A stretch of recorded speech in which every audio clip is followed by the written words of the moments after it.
Pemirsa, di tengah pandemi COVID-19, menjaga kesehatan mental lanjut usia penting dilakukan. Menjaga kesehatan mental lansia dapat dilakukan dengan menjaga kualitas tidur dan tetap memberikan lansia untuk melakukan hobinya. Upaya yang bisa dilakukan untuk bisa menjaga lanjut usia tetap sehat di tengah kondisi pandemi COVID-19 ini adalah dengan memberikan mereka beraktivitas. Kualitas tidur juga menjadi hal yang harus diperhatikan, memberikan mereka yang sudah lanjut usia untuk menjalankan hobinya sehingga akan ada kegembiraan yang akan merangsang hormon-hormon dalam tubuhnya. Dengan demikian fisik dan kesehatan mental lansia tetap terjaga.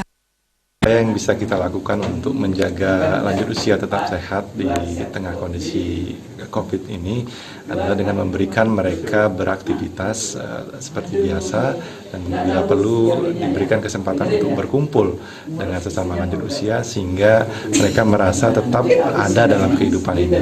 Selain itu, bisakah diberikan mereka tidur nyenyak, kemudian juga makan yang cukup, dan juga kesenangan yang memang menjadi hobi mereka untuk dilaksanakan, sehingga ada kegembiraan yang akan merangsang hormon-hormon dalam tubuhnya dan berfungsi secara maksimal. Tanda yang bisa dilihat lanjut usia yang mulai mengalami gangguan mental yaitu susah tidur, muncul perasaan cemas, perasaan takut, dan depresi yang berkepanjangan. Apabila sudah mulai muncul gejala ini, maka orang sekitar harus segera memeriksakan ke tenaga profesional.